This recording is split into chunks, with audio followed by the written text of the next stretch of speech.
ಜಯ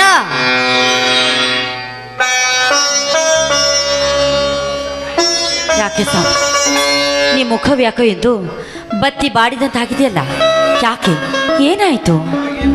ಹಾಗೇನಿಲ್ಲ ಜಯ, ಯಾಕೋ ಮನಸ್ಸಿಗೆ ನೆಮ್ಮದಿ ಇಲ್ಲದಂತಾಗಿದೆ. ನೋಡಿ, ಸಂಕೋಚ ಪಟ್ಟುಕೊಳ್ಳೋದೆ ಅದೇನು ಅಂತ ನನ್ನ ಮುಂದೆ ಹೇಳಿ. ಯಾಕಂದ್ರೆ ನಾನು ಅರ್ಥಾಂಗಿನೇ ಅಲ್ಲವೇ? ನಿಮ್ಮ ಕಷ್ಟ ಏನು ಅಂತ ನನಗೂ ಕೂಡ ತಿಳಿಯಲಿ. ಗಾಬರಿ ಆಗಬೇಡ ಜಯ. ತಂದೆ ತಾಯಿಗಳನ್ನು ಕಳೆದುಕೊಂಡ ಮೇಲೆ ಮತ್ತೆ ಜೀವನದಲ್ಲಿ ಸಾಕಷ್ಟು ಕಷ್ಟಗಳನ್ನು ಅನುಭವಿಸಿ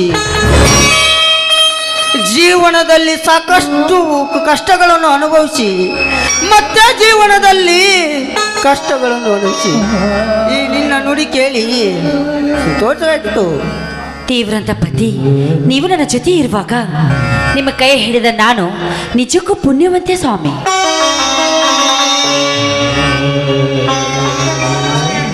ನೀನು ಈ ಮನೆಯ ಮಹಾಲಕ್ಷ್ಮಿಯಾಗಿ ಈ ಮನೆಯ ಹೊಸ್ತಿಲ ದಾಟಿದ ಮೇಲೆ ನಿನ್ನ ಕೈ ಹಿಡಿದ ನಾನು ನನ್ನ ಪೂರ್ವ ಜನ್ಮದ ಪುಣ್ಯವೋ ನಾ ಕಾಣೆ. ಹೊಗಳಿಕೆ ಸಾಕು, ತುಂಬಾ ಹೊತ್ತಾಗಿದೆ, ಬನ್ನಿ ಊಟ ಮಾಡುವರಂತೆ. ನಿಲ್ಲೇ ನನ್ನ ಮುದ್ದಿನ ಅರಗಿಣಿ. ಪ್ರಸಾದಕ್ಕಿಂತ ಮುಂಚೆ ಈ ಸಾಯಂಕಾಲದ ಸಂತಸದ ಸಮಯದಲ್ಲಿ ಈ ನಿನ್ನ ಗಂಡನ ಕೈ ಹಿಡಿದು ಹಾಡು ಬಾ ನನ್ನೊಂದಿಗೆ. ನನ್ನ ತುಂಬಾ ನಾಚಿಕೆ ಆಗುತ್ತೆ. ನಾಚಿಕೆ ಎಂಬ 3 ಅಕ್ಷರದ ಮರ್ಮ ಹೆಣ್ಣಿನಲ್ಲಿ ಇರುವುದು ಸಹಜ. ಏನಿದು? ರಾಣಿ ಅವಳ ನಡೆ ನುಡಿಗೆ ತಕ್ಕಂತೆ ಬಾಡಿದ ಕೂಡ ಮುಖ ಕೂಡ ಬಾಡಿದಂತೆ ಆಗುತ್ತದೆ. ಇಷ್ಟೊಂದು ವಯಸ್ಸಾದ್ರೂ ಕೂಡ ನಿಮ್ಗೆ ಇನ್ನೂ ರಸಿಕತೆ ಕಡಿಮೆನೇ ಆಗಿಲ್ಲ. ಬಂಗಾರದಲೆಯ ಮೇಲೆ ಗಾಳಿ ಬೀಸಿ ಬಂತು, ಸಂಗಾತಿ ನಿನ್ನ ನೆನಪು ನಿಧಿಗೆ ತಂಪು ತಂತು. ಹೇ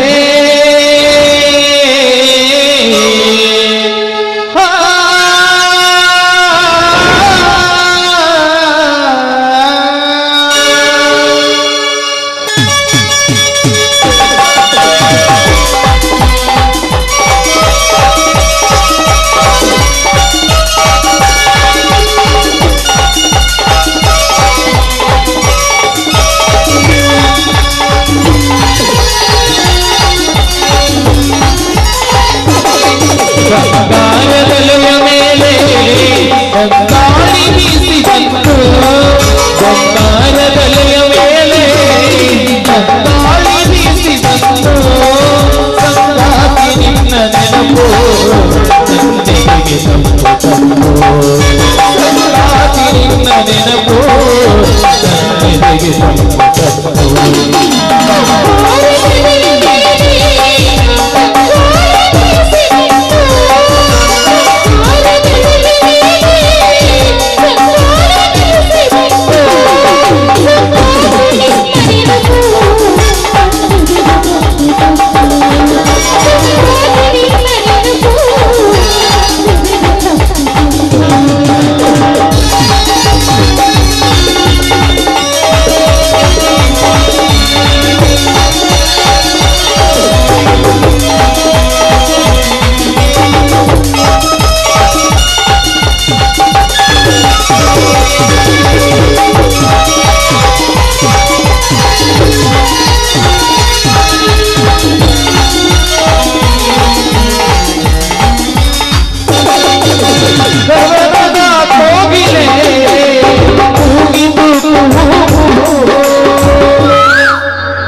ಈಗಲಾದ್ರೂ ಊಟ ಮಾಡುವರಂತೆ.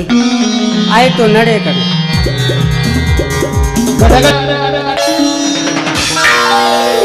ಅಣ್ಣ ಅದಕ್ಕೆ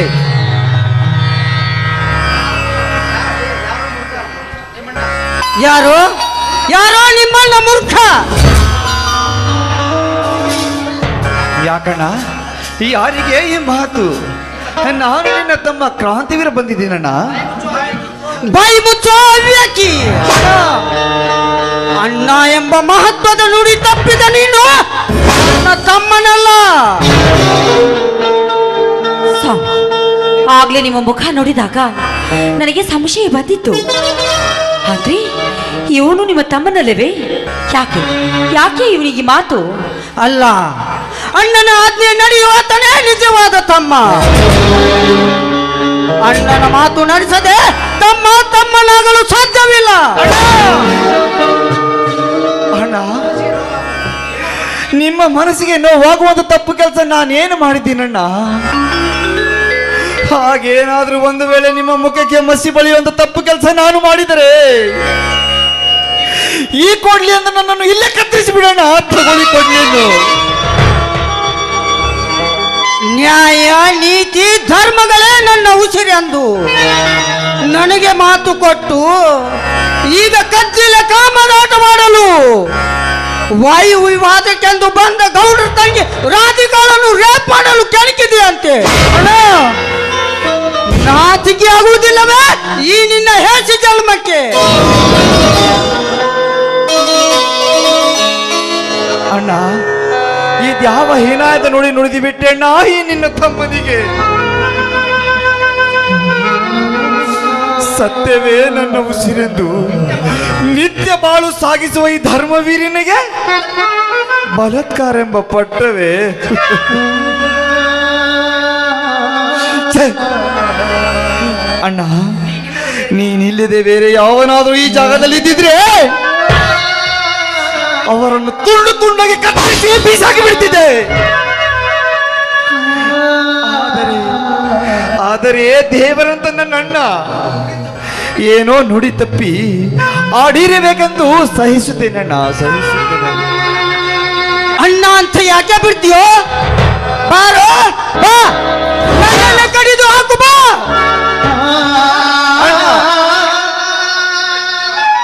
ಬಿಟ್ಬಿಡಿ ಅವನನ್ನು. ನನ್ನ ಮೈದುನ ಅಂಥವನಲ್ಲ. ಅವನು ಧರ್ಮ ವಂಶದಲ್ಲಿ ಹುಟ್ಟಿದ ವೀರ, ಹೆಣ್ಣಿನ ಮಾನ ಪ್ರಾಣ ಕಾಪಾಡೋ ಶೂರ. ಹೀಗೆಲ್ಲ ಅವನ ಮೇಲೆ ನೀವು ಅಪವಾದ ಕೊಡಬೇಡಿ. ಅದಕ್ಕೆ ಇದೆಲ್ಲ ಆ ಗಜರಾಜ ಗೌಡ ಕಟ್ಟಿದ ಸುಳ್ಳಿನ ಕಥೆ. ಇಲ್ಲ ಇಲ್ಲ ಇಲ್ಲ. ಹಾಗಾದರೆ ಯಾರು ಈ ಕೆಲಸ ನಿನಗೆ ನೋಡಿ ಹೇಳಿದಾರ ಹೇಳಣ್ಣ, ಹೇಳು. ಅವರಿಗೆ ನಿನ್ನೆದುರಿಗೆ ತಂದು ಒತ್ತು ಕೇಳಿದೆ ಈ ಕತ್ತಿನ ಮಾತನ್ನು. ಯಾರೋ ಯಾಕೋ ಸ್ವತಃ ದೇವೇಗೌಡ ನಿನ್ನನ್ನು ಹೇಳಿದ್ದಾನೆ. ಹಾಗಾದರೆ ಅವನು ಮಾನ ಮರ್ಯಾದೆ ಬಿಟ್ಟಂತ ನಾಲಾಯಕ ಅಂತ ಕಾಣುತ್ತೆ. ಸಾಕು ಮಾಡೋ ನಿನ್ನ ವೇದಾಂತವನ್ನು. ನನ್ನ ತಮ್ಮನೊಬ್ಬ ಒಳ್ಳೆಯ ವ್ಯಕ್ತಿ ಎಂದು ನಾನು ತಲೆ ಎತ್ತಿ ಬಾಳುವಾಗ ನೀನೇ ಹಲ್ಕ ಕೆಲಸ ಮಾಡಿ ನನ್ನ ತಲೆ ಕೆಳಗೆ ಮಾಡಿಬಿಟ್ಟಿ. ಈ ಊರಿನ ಎದುರಿಗೆ ನೀನೊಬ್ಬ ಕಾಮುಕನಾಗಿ ಬದುಕುವ ಬದಲು ನೀನು ಸಾಯುವುದೇ ಮೇಲು. ಅಣ್ಣ, ಈ ನಿನ್ನ ತಮ್ಮನ ಮೇಲೆ ವಿಶ್ವಾಸವನ್ನು ಕಳೆದುಕೊಂಡು ನೀನು ಇಷ್ಟು ಕಠೋರವಾದೆಯಾ? ನುಡಿಯಬೇಡ ನನಗೆ ಅಣ್ಣ ಎಂದು. ನೀನಾಗಿ ನೀ ಈ ಮನೆಯಿಂದ ದೂರಾಗಿ ಹೋಗದಿದ್ದರೆ ನಾನೇ ನಿನ್ನ ಈ ಕಣ್ಣು ಮುಂದೆ ನೇಣು ಹಚ್ಚಿಕೊಂಡು ಸಾಯುವೆ. ಅಣ್ಣ, ಬೇಡಣ್ಣ ಬೇಡ. ಪರರ ಮಾತು ಕೇಳಿ ಹೆದರಿ ಸಾಯೋದು ಗಂಡಸರ ಲಕ್ಷಣವಲ್ಲಣ್ಣ, ಅದು ಹೇಡಿಗಳ ಲಕ್ಷಣ. ಅಣ್ಣ, ಶಾಂತಿಯಿಂದ ನನ್ನ ಮಾತನ್ನು ಕೇಳು. ಈ ಯಾವ ಕುತಂತ್ರದಿಂದ ಆ ಗಜರಾಜನ ಮಾತಿಗೆ ಕಿವಿ ಕೊಟ್ಟು ಆ ಗೌಡ ಮಾನಹೀನನಾಗಿ ಈ ವಿಷಯ ನಿನಗೆ ಹೇಳಿದಾನಲ್ಲ, ಇದೆಲ್ಲ ನನ್ನ ಆತ್ಮಸಾಕ್ಷಿಯಾಗಿ ಸುಳ್ಳಣ್ಣ, ಸುಳ್ಳು. ಅದೇ ಆ ರಾಧಿಕಾಳನ್ನು ವರೆಸಿಕೊಳ್ಳಬೇಕೆಂಬ ಹಂಬಲದಲ್ಲಿ ಆ ಗಜರಾಜವನ್ನು ಬಲಕ್ಕಿರಿಸುವಾಗ ನಾನೇ ಆ ಗಜರಾಜನ್ನು ಒದ್ದು ಓಡಿಸಿ ಅವಳ ಮಾನ ಕಾಪಾಡಿದ್ದೀನಣ್ಣ. ಅದಕ್ಕೆ ಅದಕ್ಕೆ ಆ ಗಾಯಗೊಂಡ ಘಟಸರ್ಪ ತನ್ನ ಸೇಡಿಗಾಗಿ ಈ ತಂತ್ರ ಹಣದಿದ್ದಾನೆ ಅಣ್ಣ, ಹಣದಿದ್ದಾನೆ. ಇದನ್ನೆಲ್ಲ ನನ್ನ ಮೇಲೆ ಹಾಕಿಕೊಂಡು ತನ್ನ ತಪ್ಪುಗಳನ್ನು ಮುಚ್ಚಿಕೊಂಡಿದ್ದಾನೆ. ಅಣ್ಣ ನೋಡ್ತಾ ಇರು, ಇನ್ನು ಕೆಲವೇ ದಿನಗಳಲ್ಲಿ ಇದರ ಸತ್ಯವೇನೆಂದು ನಿನಗೆ ತೋರಿಸಿ ಆ ನಂತರ ಈ ಮನೆಗೆ ಕಾಲಿಡ್ತೀನಿ. ಅಲ್ಲಿವರೆಗೆ ಬರೋದಿಲ್ಲ ಅಣ್ಣ, ಬರೋದಿಲ್ಲ.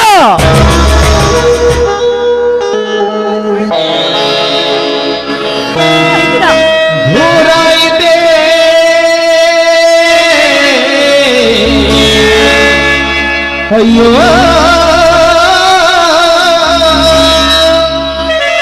ನಿಂತ್ಕೊಳ್ಳಪ್ಪ ಮೈದುನ. ಏಯ್, ಅವನಿಗೆ ಬುದ್ಧಿ ಇಲ್ಲ ಅಂತಂದ್ರೆ ನಿನಗೂ ಕೂಡ ಬುದ್ಧಿ ಇಲ್ಲವೇ? ನಡಿ ಒಳಗೆ ಹೋಗೋಣ.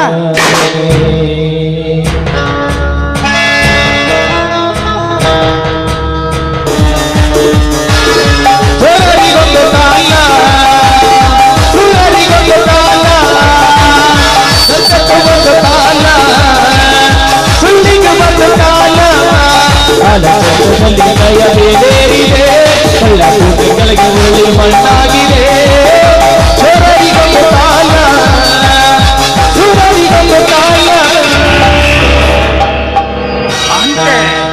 ನನ್ನಂತರ ಆತ್ಮದಲ್ಲಿ ಸತ್ತಿಲ್ಲದೆ ಉರಿ ಹತ್ತಿ ಕೆಂತವಾಗಿ ನಿಂತಿದೆ ನನ್ನ ಶೇಡಂಬ ಸಿಂಹಧ್ವನಿ. 20 ವರ್ಷಗಳ ಹಿಂದೆ ಈ ಹಸಿದ ಹಬ್ಬುಲಿಯಂತೆ ಹಲ್ಬೇಸಿದುಕೊಂಡು ಹೋಯ್ತ ಆಣಿಗಿನ ದೇಹ ತೃಪ್ತಿ ಅನ್ನುವುದೇ ಇಲ್ಲದಂತಾಗಿದೆ. ಈ ಹಸಿದ ಹೆಬ್ಬುಲಿಗೆ ತೃಪ್ತಿ ಯಾವಾಗ ನನ್ನ ಜನ್ಮದ ರಾಷ್ಟ್ರ ಕಿಡಿ ಹಾರಿದಾಗ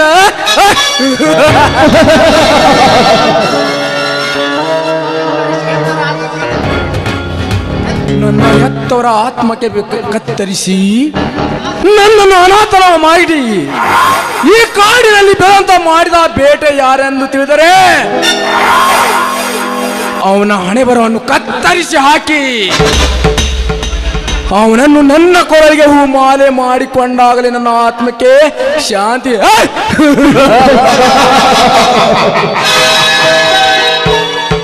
ಕರಿಯ ಮರಿಯ ಬೇಗ ನಡೆಯಲಿ. ಆ ಊರಿಗೆ ದೇವಗೌಡ ನಮ್ಮ ಮದುವೆರಿದ ಕೋಣನೊಂದಿಗೆ ಸ್ನೇಹ ಮಾಡಿ ತನ್ನ ಕಾರ್ಯವನ್ನೇ ಮಾಡಿಕೊಳ್ತಿದ್ದಾನೆ. ಅವನಿಂದ ಬರಬೇಕಾದ 5 ಕೋಟಿ ಬಾಕಿ ಇನ್ನೂ ಬಂದಿಲ್ಲ. ಅದು ಏನಂತ ತಿಳೋಣ. ಎಲ್ಲ ಸಮಯ ಸಿಕ್ಕರೆ ಅವನ ಪ್ರಾಣ ತೆಗೆಯೋಣ. ಹೋಗೋಣ.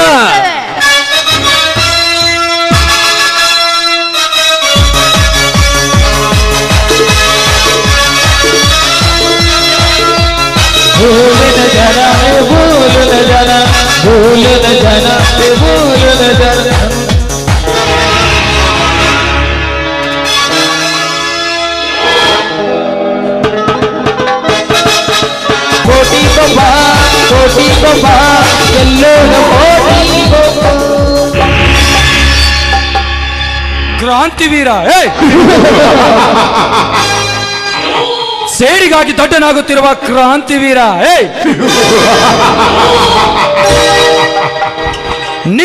ಇಂದು ನಾನು ನಿನ್ನೆದೆಗೆ ಗುರಿಯಿಟ್ಟು ಹೂಡಿಬಿಟ್ಟ ಬಾಣ ನಿನ್ನೆದೆಗೆ ತಗುಲಿ ಮುಗಿಲು ನಕ್ಷತ್ರ ಉರುಳಿದಂತಾಯ್ತು ನಿನ್ನ ಬಾಳಿನಲ್ಲೇ ಕ್ರಾಂತಿವೀರ.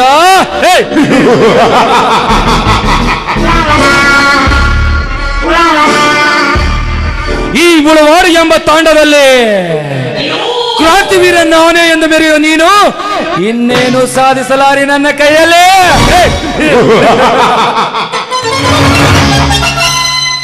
ಅಂದು ಶಕುನಿ ಎಂಬ 3 ಅಕ್ಷರದ ಸೇಡು ಆ ದುರ್ಯೋಧನನೆದೆಗೆ ನಾಟಿದಾಗ ಇಡೀ ಕೌರವ ಕುಲವೇ ಸರ್ವನಾಶವಾದಂತೆ. ಇಂದು ಈ ಗಜರಾಜನ ಸೇಡೆಂಬ 3 ಅಕ್ಷರ ಆ ದೇವೇಗೌಡನೆದೆಗೆ ನಾಟಿದಾಗ ನಿಮ್ಮಿರುವರ ಸರ್ವನಾಶ ಮಾಡುತ್ತಿದೆ.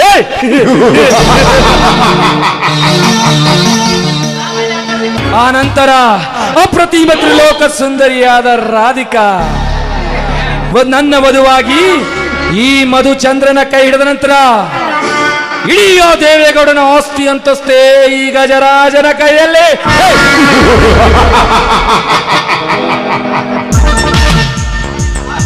ರಾಧಿಕಾ ಬಾಬಾರೇ ಚೆಲುವೆ, ಇಂದು ನಾನು ನಿನ್ನ ಕಡೆಗಣ್ಣಿನ ಕುಡಿ ನೋಟಕ್ಕೆ ಕರಗಿ ನೀರಾಗಿ ಹೋಗಿದ್ದೇನೆ.